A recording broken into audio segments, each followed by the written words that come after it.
Hello viewers, কেমন আছেন? আশা করি আপনারা সকলেই খুব ভালো রয়েছেন। আজকে আমি আপনাদেরকে ম্যানুয়াল যে কাস্ট সার্টিফিকেটগুলো রয়েছে আপনাদের বাড়িতে, অর্থাৎ 2010 বা 11 বা 12 বা 13 সালের যে ম্যানুয়াল কাস্ট সার্টিফিকেট কলমে লেখা, সেই কাস্ট সার্টিফিকেটগুলো কিন্তু আপনাদেরকে অনলাইন করতে হবে এবং সেটা ডিজিটাল কাস্ট সার্টিফিকেটের জন্য অ্যাপ্লিকেশন করতে হবে। তো কীভাবে আপনারা সেই ম্যানুয়াল কাস্ট সার্টিফিকেট থেকে ডিজিটাল কাস্ট সার্টিফিকেটের অ্যাপ্লিকেশন করবেন, সমস্ত কিছু পদ্ধতি কিন্তু ভিডিওটির মাধ্যমে আপনাদেরকে স্টেপ বাই স্টেপ প্রসেস কিন্তু দেখাবো। তো এখনও পর্যন্ত আমার ইউটিউব চ্যানেলটিকে যারা সাবস্ক্রাইব করেননি, সাবস্ক্রাইব করে দেবেন এবং পাশে থাকা বেল আইকনটাকে অল করে দেবেন পরবর্তী আরও নতুন ভিডিওর নোটিফিকেশনগুলো পাওয়ার জন্য। আর যারা ফেসবুক পেজ থেকে দেখছেন, ফেসবুক পেজটিকে অবশ্যই কিন্তু ফলো করে দেবেন। তো শুরু করা যাক কীভাবে ম্যানুয়াল কাস্ট সার্টিফিকেট থেকে আপনারা ডিজিটাল কাস্ট সার্টিফিকেটের অ্যাপ্লিকেশন করবেন। তার জন্য আপনাদেরকে আপনাদের মোবাইলে অথবা কম্পিউটারে যে কোনো একটা ব্রাউজার ওপেন করবেন এবং টাইপ করবেন www.castcertificate.wb.government.in। এই ওয়েবসাইটটি লিখে সার্চ করলে প্রথমে আপনাদের সামনে কিন্তু backward classes welfare department WB এই যে অপশানটা রয়েছে, এই অপশানটাতে ক্লিক করতে হবে। ক্লিক করলে আপনাদের সামনে কিন্তু ব্যাকওয়ার্ড ক্লাসেস ওয়েলফেয়ার ডিপার্টমেন্টের যে অফিসিয়াল ওয়েবসাইট সেটা কিন্তু ওপেন হয়ে যাবে। তো ম্যানুয়াল কাস্ট সার্টিফিকেটের অ্যাপ্লিকেশন করার জন্য এখানে নতুন কিন্তু একটা অপশান অ্যাড করা হয়েছে, ব্যাকলগ কাস্ট সার্টিফিকেট। অর্থাৎ এখানে আপনাদেরকে ব্যাকলগ সার্টিফিকেটের যে অপশান রয়েছে, এই অপশান থেকে আপনাদেরকে ম্যানুয়াল কাস্ট সার্টিফিকেট থেকে ডিজিটাল সার্টিফিকেটের অ্যাপ্লিকেশন করতে হবে। তার জন্য আপনাদেরকে এখানে কিন্তু apply for digitize caste certificate for SC ST OBC এই যে অপশানটা রয়েছে, এই অপশানটাতে ক্লিক করতে হবে। ক্লিক করলে আপনাদের সামনে কিন্তু ম্যানুয়াল কাস্ট সার্টিফিকেট থেকে ডিজিটাইজ কাস্ট সার্টিফিকেটের অ্যাপ্লিকেশন করার প্রসেস কিন্তু ওপেন হয়ে যাবে। এখানে ম্যানুয়াল কাস্ট সার্টিফিকেট নাম্বার আপনাদেরকে এন্টার করতে হবে, অর্থাৎ আপনাদের যে ম্যানুয়াল কাস্ট সার্টিফিকেট, সেই ম্যানুয়াল কাস্ট সার্টিফিকেটে কিন্তু আপনাদের কাস্ট সার্টিফিকেট নাম্বারটা দেওয়া রয়েছে, সেই কাস্ট সার্টিফিকেট নাম্বারটা এখানে এন্টার করতে হবে। তারপরে আপনাদের কাছে কিন্তু আরেকটা অপশন রয়েছে, এখানে manual caste certificate number type করার পরে এখানে আরেকটা অপশন রয়েছে কাস্ট সার্টিফিকেট ইস্যু ডেট, অর্থাৎ সার্টিফিকেট যে তারিখে আপনাদের ইস্যু হয়েছিল ম্যানুয়াল সার্টিফিকেটে ডান দিয়ে কিন্তু সেই ডেটটা কিন্তু লেখা থাকবে। সেই কাস্ট সার্টিফিকেট ইস্যু ডেটটা কিন্তু এখানে আপনাদেরকে সিলেক্ট করে দিতে হবে। এখানে ক্যালেন্ডারের অপশন রয়েছে, এই ক্যালেন্ডার অপশান থেকে আপনাদেরকে সেটাকে কিন্তু সিলেক্ট করে দিতে হবে। যে তারিখে, যে ডেটে, যে মাসে আপনাদের সিলেক্ট হয়েছে সেই ডেটগুলো কিন্তু ক্যালেন্ডার অপশান থেকে সিলেক্ট করে আপনাদেরকে সেই ডেট সিলেক্ট করে দিতে হবে। তারপরে এখানে অপশান রয়েছে সার্টিফিকেট ইস্যুইং অথরিটি, অর্থাৎ যে অফিস থেকে আপনাদের কাস্ট সার্টিফিকেটটা ইস্যু হয়েছিল, যে SDO অফিস থেকে, সেই SDO অফিসের নামটা কিন্তু আপনাদেরকে এখানে লিখে দিতে হবে। সেটা কিন্তু কাস্ট সার্টিফিকেটের নিচে কিন্তু আপনাদের লেখা থাকবে।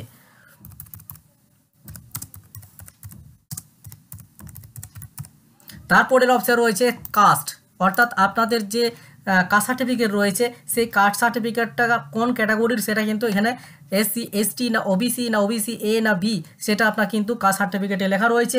সেই কাস্ট সার্টিফিকেটে কিন্তু ক্যাটাগরিটা আপনারা সিলেক্ট করে নেবেন। তারপরে এখানে কিন্তু সাবকাস্ট বা ট্রাইব বা কমিউনিটি, অর্থাৎ আপনাদের যে কাস্ট সার্টিফিকেটটা রয়েছে সেটা কোন কমিউনিটির সেটা কিন্তু আপনাদেরকে এখানে সিলেক্ট করে দিতে হবে। আপনাদের যেটা রয়েছে সেটা কিন্তু কাস্ট সার্টিফিকেটে উল্লেখ করা রয়েছে, সেটা দেখে কিন্তু আপনাদেরকে এখানে টাইপ করে দিলে কিন্তু সেইটা চলে আসবে এবং সিলেক্ট করে দিতে হবে। তারপরের অপশন রয়েছে রিলিজিয়ান, অর্থাৎ আপনাদের যে ধর্ম রয়েছে সেই ধর্মটাকে সিলেক্ট করতে হবে। তারপরে এখানে ফুল নেম, অর্থাৎ অ্যাপ্লিক্যান্টের ফুল নেম, অর্থাৎ আপনার যে কাস্ট সার্টিফিকেট সেই কাস্ট সার্টিফিকেটে যে ফুল নেম রয়েছে সেই ফুল নেমটা কিন্তু এখানে টাইপ করে দিতে হবে। তারপর এখানে তার ফাদার্সের নামে কিন্তু এখানে আপনাদেরকে টাইপ করতে হবে। তারপরে এখানে আপনার যে ডেট অফ বার্থটাকে কিন্তু আপনাদেরকে সিলেক্ট করতে হবে, কত সালে তার জন্ম হয়েছে।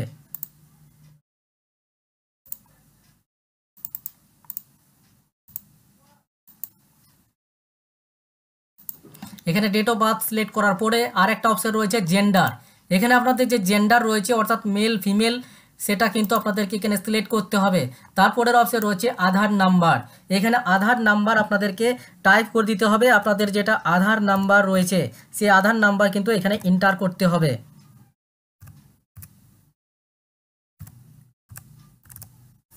তারপরের অপশন রয়েছে খাদ্যসাথী নাম্বার, অর্থাৎ আপনাদের যে রেশন কার্ড নাম্বার সেই রেশন কার্ড নাম্বারটিকে এখানে কিন্তু টাইপ করে দেবেন। না থাকলেও কোনো অসুবিধা নেই, অর্থাৎ এটা কিন্তু কম্পালসারি অর্থাৎ ম্যান্ডেটরি নয়, এখানে কিন্তু না দিলে কোনো অসুবিধা হবে না। তারপরের অপশন রয়েছে ফোন নাম্বার, অর্থাৎ অ্যাপ্লিক্যান্টের যে ফোন নাম্বার সেই ফোন নাম্বারে কিন্তু এখানে আপনাদেরকে টাইপ করতে হবে।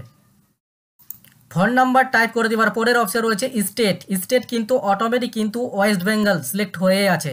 তারপরের অপশন রয়েছে ডিস্ট্রিক্ট, আপনাদের যে ডিস্ট্রিক্ট সেই ডিস্ট্রিক্টের নাম আপনাদেরকে সিলেক্ট করতে হবে। তারপরের অপশন রয়েছে সাব ডিভিশন, আপনাদের যেটা সাব ডিভিশন রয়েছে সেই সাব ডিভিশন আপনাদেরকে এখানে সিলেক্ট করে দিতে হবে। তারপরের অপশন রয়েছে পুলিশ স্টেশন, আপনাদের যে পুলিশ স্টেশন নাম সেই পুলিশ স্টেশনের নাম কিন্তু অপশন চলে আসবে, আপনাদেরকে সেটাকে কিন্তু সিলেক্ট করতে হবে। তারপরের অপশন রয়েছে পোস্ট অফিস, আপনাদের যে পোস্ট অফিস নাম সেই পোস্ট অফিসের নাম আপনাদেরকে এখানে টাইপ করে দিতে হবে। তারপরে এখানে আপনাদের যে ব্লক বা মিউনিসিপ্যালিটি সেটা কিন্তু সিলেক্ট করে দিতে হবে, যদি মিউনিসিপ্যালিটি হয় তাহলে মিউনিসিপ্যালিটিতে টিক দেবেন, যদি ব্লক হয় ব্লকে টিক দেবেন। তারপরে এখানে সিলেক্ট ফ্রম দ্য লিস্ট এই অপশানে ক্লিক করে আপনাদের যে ব্লকের নাম সেই ব্লকের নাম আপনাদেরকে কিন্তু এখানে সিলেক্ট করে দিতে হবে। তারপরে কিন্তু এখানে জিপি বা ওয়ার্ড, এখানে আপনাদের যদি ব্লক অপশান সিলেক্ট করেন তাহলে কিন্তু আপনাদেরকে এখানে গ্রাম পঞ্চায়েত থেকে সিলেক্ট করতে হবে, আর যদি মিউনিসিপ্যালিটি ক্লিক করেন তাহলে আপনাদেরকে ওয়ার্ডের অপশান চলে আসবে, সেটা কিন্তু সিলেক্ট করে দিতে হবে।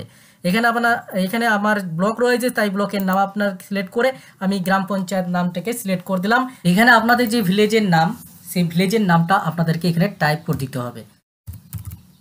ভিলেজের নাম টাইপ করে দেওয়ার পরে আপনাদেরকে পরের স্টেপ রয়েছে পিনকোড, এই পিনকোড নাম্বারটা আপনাদেরকে টাইপ করে দিতে হবে। আপনাদের যে পিনকোড পোস্ট অফিসের যে পিনকোড রয়েছে সেই পিনকোড নাম্বার এখানে টাইপ করে দিতে হবে। তারপরে এই সমস্ত ডিটেলসগুলো ভালোভাবে দেখে নেবেন। তারপরে আপনাদেরকে upload old caste certificate photo, old যে কাস্ট সার্টিফিকেটটা রয়েছে সেটা কিন্তু আপনাদেরকে স্ক্যান করে নিতে হবে, এবং স্ক্যান করে নেওয়ার পরে আপনাদেরকে 100 KB সাইজ কিন্তু করতে হবে, সেটা জেপিজি ফরম্যাটে আপনাদেরকে করতে হবে। তারপরে এখানে যে ব্রাউজ অপশানটা রয়েছে এই ব্রাউজ অপশানে ক্লিক করবেন। ক্লিক করার পরে আপনাদের যে কাস্ট সার্টিফিকেটটা রয়েছে সেই কাস্ট সার্টিফিকেট সিলেক্ট করবেন। সিলেক্ট করলে এখানে কিন্তু কাস্ট সার্টিফিকেটটা কিন্তু শো হবে। তারপরে অ্যাপ্লিকেন্ট ফটোগ্রাফের সাইজ আপনাকে 50 KB সাইজ করতে হবে। এখানে ব্রাউজ অপশানে ক্লিক করে আপনার যে ফটোগ্রাফ রয়েছে সেই ফটোগ্রাফটাকে সিলেক্ট করে নেবেন, এখানে কিন্তু ফটোগ্রাফটা চলে আসবে। তারপরে সমস্ত ডিটেলস ভালোভাবে দেখানো হওয়ার পরে আপনাদেরকে এখানে যে ক্যাপচা কোড রয়েছে সেই ক্যাপচা কোডটা আপনাদেরকে এখানে কিন্তু টাইপ করতে হবে। যে ক্যাপচা কোডটা আসবে সেই ক্যাপচা কোডটা আপনাদেরকে দেখে দেখে টাইপ করে দিতে হবে। তারপরে সাবমিট এই যে অপশানটা রয়েছে সাবমিট অপশানে ক্লিক করতে হবে। সাবমিট অপশানে ক্লিক করলে আপনাদের কাছে কিন্তু your application has been submitted successfully এই লেখা কিন্তু চলে আসবে, এবং এখানে আপনাদের যে অ্যাপ্লিকেশন নাম্বার সেটা কিন্তু এখানে শো হয়ে যাবে। অর্থাৎ এখানে আপনাদেরকে যে টু ভিউ অ্যাকনোলেজমেন্ট এটাকে ক্লিক হিয়ার অপশানে ক্লিক করে আপনাকে কিন্তু এর অ্যাকনোলেজমেন্ট স্লিপটা কিন্তু ডাউনলোড করে নিতে হবে। এই যে অ্যাকনোলেজমেন্ট স্লিপ এই অ্যাকনোলেজমেন্ট স্লিপ আপনাদেরকে প্রিন্ট আউট করে নিতে হবে। অ্যাপ্লিকেশন করার পরে আপনাদেরকে কিছুদিন পরে এর স্ট্যাটাস চেক করতে হবে, তার জন্য আপনাদের এই যে ব্যাকলগ সার্টিফিকেট অপশানে ক্লিক করবেন, এখানে যে check application status for digitize certificate এই অপশানটাতে ক্লিক করতে হবে, এবং আপনার যে অ্যাপ্লিকেশন নাম্বার সেটা আপনাদেরকে টাইপ করতে হবে। এখানে view status of an application অর্থাৎ আপনার যে অ্যাপ্লিকেশন নাম্বার সেই অ্যাপ্লিকেশন নাম্বারটা এখানে টাইপ করতে হবে। অ্যাপ্লিকেশন নাম্বার আমি টাইপ করে দিয়েছি, আমার যে অ্যাপ্লিকেশন নাম্বার যেটা হয়েছিল সেই অ্যাপ্লিকেশন নাম্বার টাইপ করে দেওয়ার পর সার্চ অপশানে ক্লিক করুন। সার্চ অপশানে ক্লিক করলে আপনার যে অ্যাপ্লিকেশন ডিটেলস সেটা কিন্তু শো হবে, এবং এখানে আপনার অ্যাপ্লিকেশন নাম্বার এবং স্ট্যাটাসে ঘরে আপনাদের পেন্ডিং লেখা থাকবে। এই স্ট্যাটাসের ঘরে যখন আপনাদের অ্যাপ্রুভ বলে লেখা থাকবে তখন আপনারা সার্টিফিকেটটা ডাউনলোড করতে পারবেন। আপনাদের অ্যাপ্লিকেশনে যদি কোনো রকমের ভুল ত্রুটি থাকে তাহলে আপনারা edit application for digitize certificate এই অপশানে ক্লিক করবেন। এখানে আপনার অ্যাপ্লিকেশন নাম্বার এবং ডেট অফ বার্থ টাইপ করবেন এবং সার্চ অপশানে ক্লিক করলে আপনারা এডিট করতে পারবেন আপনাদের যদি কোনো কিছু ভুল ত্রুটি থাকে। এবার আপনাদের এই সার্টিফিকেটটা যদি অ্যাপ্রুভ হয়ে গেলে আপনারা সার্টিফিকেটটা কিন্তু ডাউনলোড করতে পারবেন। সার্টিফিকেটটা ডাউনলোড করার জন্য আপনাদেরকে অ্যাপ্লিকেন্ট অপশানে ক্লিক করতে হবে, এবং অ্যাপ্লিকেন্ট অপশানে ক্লিক করার পর ডাউনলোড সার্টিফিকেট এই অপশানে ক্লিক করে আপনার যে সার্টিফিকেট নাম্বার বা অ্যাপ্লিকেশন নাম্বার যে কোনো একটা নাম্বার টাইপ করবেন, এবং এখানে অ্যাপ্লিকেন্টের নেম এবং ডাউনলোড সার্টিফিকেট এই অপশানে ক্লিক করবেন। ডাউনলোড সার্টিফিকেট অপশানে ক্লিক করলে আপনার যে কাস্ট সার্টিফিকেট সেটা কিন্তু ডাউনলোড হয়ে যাবে। এই কাস্ট সার্টিফিকেটটিকে আপনাদেরকে প্রিন্ট আউট করে নিতে হবে।